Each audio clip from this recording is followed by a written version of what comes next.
कल माननीय लोकसभा के स्पीकर ने भारत के लोकतंत्र के काले अध्याय की चर्चा की और आज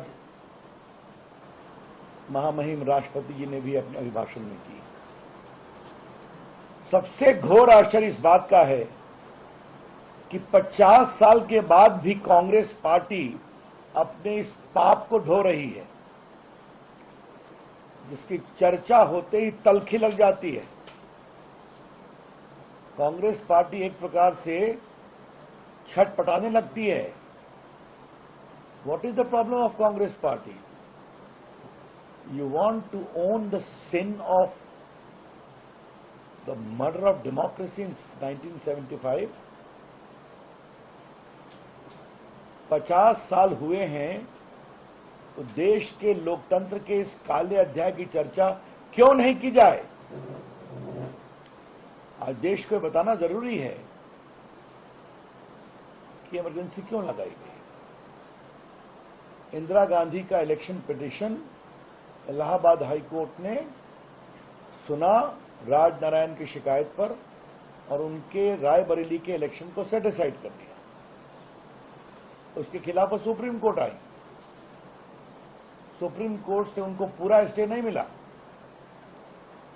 उसके बाद इमरजेंसी लगाई गई और इस इमरजेंसी में क्या क्या हुआ?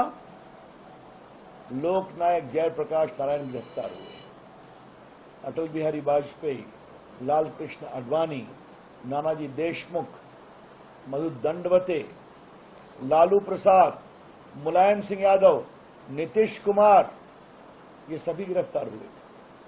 रामविलास पासवान। हम लोग जेपी मूवमेंट के सिपाही थे, बहुत यंग थे हम लोग छात्र, हम लोगों ने इसका विरोध किया था। हम लोग जेपी मूवमेंट में मीसा में पहले ही बंद हो गए थे। कुलदीप नैयर ऐसे वरिष्ठ संपादकों को गिरफ्तार किया गया मीसा में।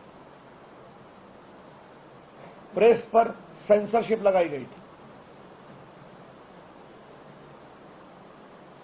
इंडियन एक्सप्रेस का पब्लिकेशन बंद कर दिया गया था। आप सरकार के खिलाफ एक शब्द नहीं कह सकते, लिख सकते। हजारों की संख्या में जबरन नसबंदी की गई थी। दिल्ली में तुर्कमान गेट को नेस्तानबूद कर दिया गया था। सुप्रीम कोर्ट और हाई कोर्ट के जजेस को सुपरसीड किया गया था। मन माफिक फैसले नहीं दिए थे। और एक जस्टिस एचआर खन्ना, जिन्होंने एडीएम जबलपुर केस में ये कहा कि इमरजेंसी के बावजूद लोगों के मौलिक अधिकार निरस्त नहीं होंगे, उनको 1 महीने के लिए भी भारत का मुख्य न्यायाधीश नहीं बनने दिया गया।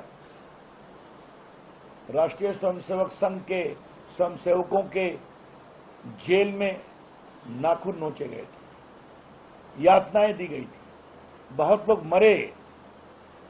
और आलम यह था कि किशोर कुमार ने यूथ कांग्रेस के कार्यक्रम में गाने से इनकार कर दिया, तो विविध भारती पर उनके गाने बंद हो गए थे। ये थी इमरजेंसी, काला अध्याय।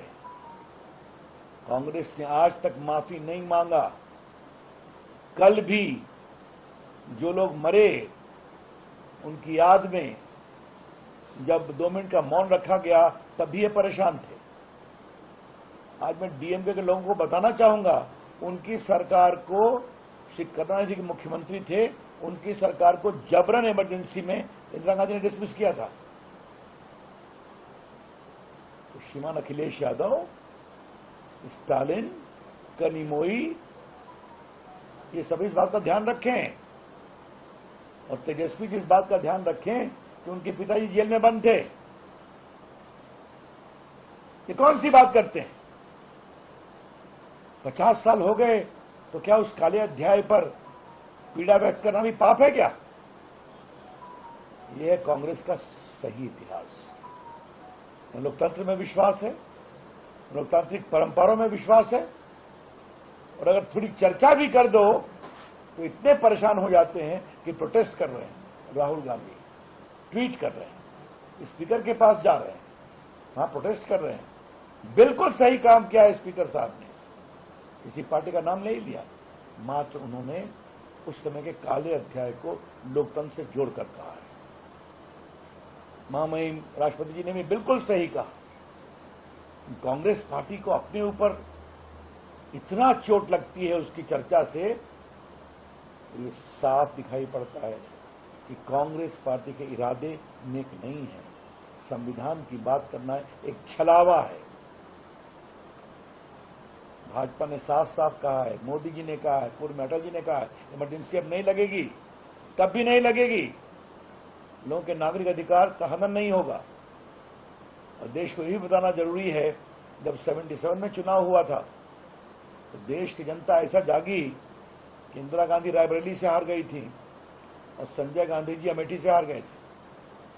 और उत्तर भारत में कांग्रेस पार्टी का सिर्फ एक खाता खुला था, मध्य प्रदेश में छिंदवाड़ा में, बस।